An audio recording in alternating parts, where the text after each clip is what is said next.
అండి నమస్తే, welcome to our channel. మాఘ పురాణం 3వ అధ్యాయం గురుపుత్రిక కథ గురించి ఈ వీడియో ద్వారా తెలుసుకుందాము. ఆ పరమేశ్వరుడు మాఘమాసం యొక్క మహత్యం గురించి పార్వతీదేవికి ఇలా చెబుతూ ఉంటాడు. మాఘస్నాన ప్రభావముచే పూర్వం ఒక బ్రాహ్మణ పుత్రిక పాప విముక్తి అయి తన భర్తతో హరిసాన్నిధ్యము నొందినది అని శివుడు పార్వతీదేవితో పలుకుతూ ఉంటారు. అప్పుడు పార్వతీదేవి, స్వామి, ఆ బ్రాహ్మణ పుత్రిక ఎవరు? ఆమె చేసిన పాపం ఏమిటి? మాఘస్నానమున పాప విముక్తి నొందిన విధానం ఏమిటి అని అడుగుతూ ఉంటుంటే అప్పుడు శివుడు ఇలా చెబుతూ ఉంటారు. విను, చెబుతాను. పూర్వము సౌరాష్ట్ర దేశమున బృందారకమనే గ్రామంలో సుదేవుడనే బ్రాహ్మణుడు ఉండేవాడు. అతడు సదాచారవంతుడు, వేదశాస్త్ర పండితుడు. అతనికి శిష్యులు చాలామంది ఉండేవారు. వారు గురుసేవ చేస్తూ విద్యాభ్యాసం చేస్తూ ఉండేవారు. అయితే ఆ సుదేవునికి సర్వాంగ సుందరి అయిన కుమార్తె ఉండేది. పొడవైన కేశములతో, చక్కని ముఖముతో, చక్కని కనుముక్కు తీరులో ఆమె మిక్కిలి మనోహరంగా ఉండేది. ఇట్టి కుమార్తెను ఎవరికిచ్చి వివాహం చేయగలనని అతడు విచారిస్తూ ఉండేవాడు. అయితే ఒకనాడు సుమిత్రుడనే శిష్యుడు సమిధలు, దర్భలు మొదలైన వాటి కోసం గురువు పంపగా వెళతారు. బంతితో ఆడుకుంటున్న గురుపుత్రిక కూడా సుమిత్రుని వెంబడించి వెళ్ళింది. సుమిత్రుడును చాలా దూరం పోయి ఆ అరణ్యంలో ఒక జలాశయాన్ని చూస్తాడు. ఆ చెరువు గట్టున ఎత్తైన చెట్లు ఉన్నాయి. నీరు నిర్మల మనోహరంగా ఉంది. ఆ సరస్సు మనోహరముగా ఉంది. కోకిలలు గుంపులు కట్టి మధురధ్వనులు చేస్తూ ఉన్నాయి. చిలుకలు, గోరువంకలు నేర్పిన మాటలను పలుకుచున్నవి. ఎత్తైన చెట్లతో కప్పబడిన ఆ ప్రదేశం ఒక ఏకాంత మందిరంలా ఉంది. ఇక గురుపుత్రిక ఆ చెరువులోని నీరు త్రాగి అచట వృక్షములకున్న పండ్లను తిని ఒకచోట కూర్చుంటూ ఉంటుంది. సుమిత్రునిపై మనసు పడింది. ఓయి, మనుష్య సంచారము లేని ఏకాంతప్రాయమైన ఈ ప్రదేశంలో నాకు నీతో కలిసి సుఖపడాలి అని చెప్పి ఉంది అని అంటూ ఉంటుంది. ఈ వనము నీకును నాకును నచ్చింది. మనమిద్దరము పడుచువారము. మన కలయిక సుఖప్రదమగును. ఆలస్యం చేయక నా వద్దకు రమ్ము. నా శరీరము దూది కంటే మెత్తగానున్నది. నీకు మరింత సుఖమిస్తాను. రమ్ము, నన్ను మోహములో తనివిదీరా కౌగలించుకొనుము అని పిలుస్తూ ఉంటుంది. సుమిత్రుడు, మంచిదానా, నీవు ఇలా అనొద్దు. నీ మాట దురాచారపూరితము. నీవు వివాహము కాని బాలవు. నాకు గురుపుత్రికవు. మనము సోదరీ సోదరులము. నీవు మన్మథ పరవశురాలవై అలా అనుచితముగా పలుకుతున్నావు. నేను నీతో రమింపజాలను. నేను ఈ మాటను సూర్యచంద్రుల సాక్షిగా చెబుతున్నాను. ఇట్టి పాపము చేసిన మనమిద్దరం చిరకాలం నరకవాసము చేయవలసి ఉంటుంది. కావున ఇంటికి పోదాము. గురువుగారు మన కోసం ఎదురు చూస్తూ ఉంటారు. ఆలస్యమైతే నిన్ను నన్ను దండిస్తారు అని చెబుతూ ఉంటారు. సమిధలు, దర్భలు మున్నగు వాటిని కొనిపోదము రమ్ము అని చెప్పి పలుకుతూ ఉంటారు. గురుపుత్రిక ఆ మాటలు విని, ఓయి, కన్యారత్నము, సువర్ణము, విద్యాదేవత, అమృతము స్వయంగా చెంతకు చేరినప్పుడు వలదన్నవాడు మూర్ఖుడు. ఒకరినొకరం కౌగులించుకొనక సుఖము నొందక నేనింటికి రాను. నేను ఇక్కడే ఉంటాను. నా ప్రాణాల్ని విడిస్తాను. నీవు ఇంటికి తిరిగి వెళ్ళు. నేను రానిచో మా తండ్రి నిన్ను శపిస్తారు. నేను నీతో సుఖింపని ఈ శరీరము నొల్లను. ఇచ్చటనే ఈ శరీరాన్ని విడుస్తాను. నీవింటికి పోయి దీని ఫలితము అనుభవింపుము అని నిష్ఠూరంగా మన్మథావేశముతో మాట్లాడుతూ ఉంటుంది. సుమిత్రుడును ఏమి చెయ్యాలో అర్థం కాక తెలియని స్థితిలో ఉండిపోతాడు.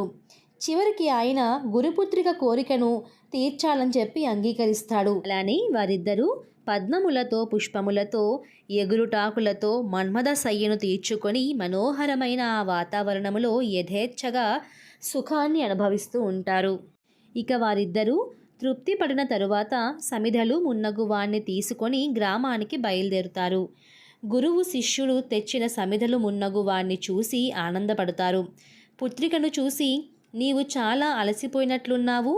మధురాహారము తిని విశ్రాంతి నందుమని లోపలికి పంపెను. ఇక ఆమె కూడా సరే అని చెప్పి లోపలికి వెళుతుంది. తండ్రి ఆమెను కాశ్మీర దేశవాసియగు బ్రాహ్మణుడికిచ్చి వివాహం చేసెను. కొంతకాలమున ఆమె భర్త మరణించెను. భర్తను కోల్పోయి నేలపై పడి దుఃఖించుచున్న కుమార్తెను చూడలేక సుదేవుడు కూడా దుఃఖిస్తూ ఉంటారు. అయ్యో, సుఖములందవలసిన ఈ వయసులోనే బాధాకరమైన వైధవ్యము కలిగినదేమి? ఈమెకెట్టి బాధను కల్పించిన ఆ బ్రాహ్మ ఎంత మూర్ఖుడో కదా అని పలు విధములుగా దుఃఖించుచూ ఉండెను.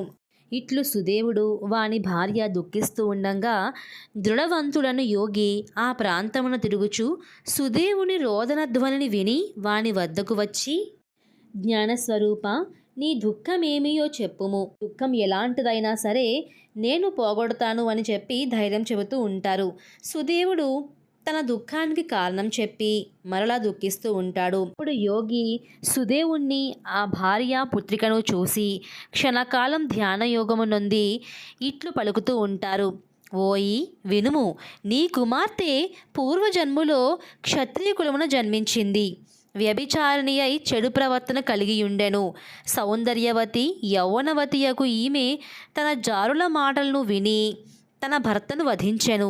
భర్తను వధించి భయపడి శోకించి ఆత్మహత్య చేసుకొనెను.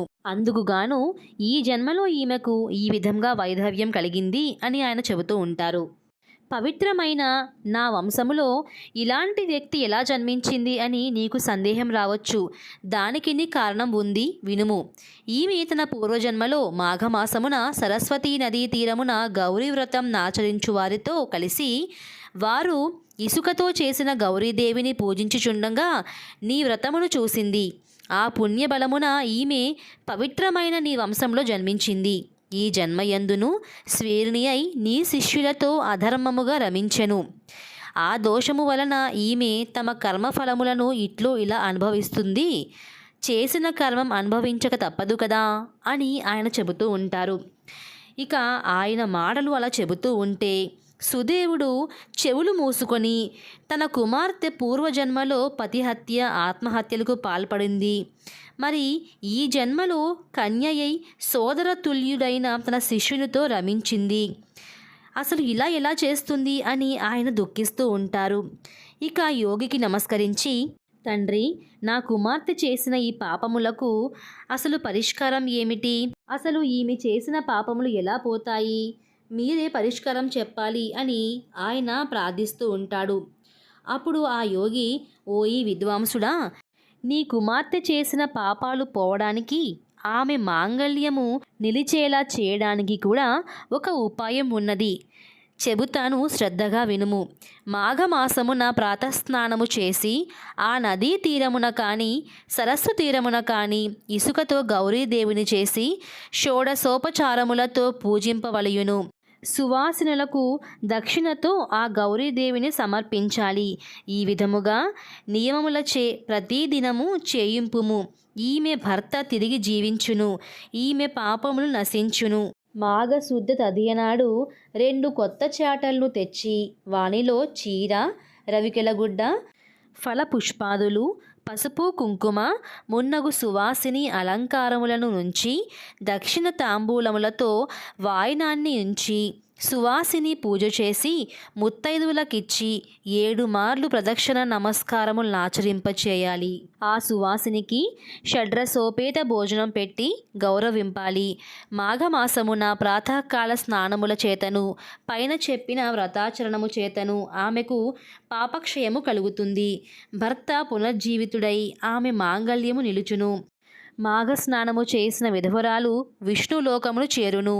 మాఘస్నానము చేసి గౌరీ వ్రతమాచరించి సువాసిని తన మాంగళ్యము నిలుపుకొని చిరకాలము సుఖించును.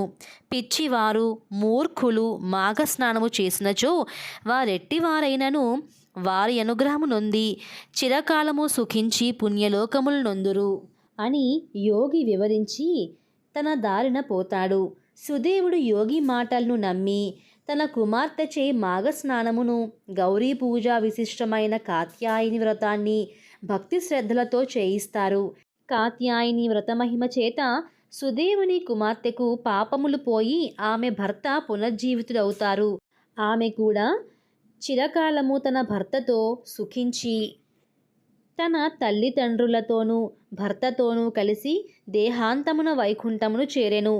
కావున ఎవరైతే ఈ మాఘమాసంలో ప్రాతకాలమున నదిలో కానీ సరస్సులో కానీ కాలువలో కానీ స్నానము చేసి తీరమున శ్రీహరిని నర్పించిన వారు సుదేవుని పుత్రిక వంటి వారైనను ఇహమున సర్వసుఖముల నొంది పరమున వైకుంఠ వాసులవుతారు. ఈ విధంగా శివుడు పార్వతీదేవికి మాఘమాస మహత్యం గురించి వివరించెను. ఇలా మాఘమాస మహత్యం గురించి విన్నవారికి, చదివిన వారికి సకల శుభాలు, అష్టైశ్వర్యాలు, ఆయురారోగ్యాలు లభిస్తాయి. సర్వేజన సుఖినో భవంతు.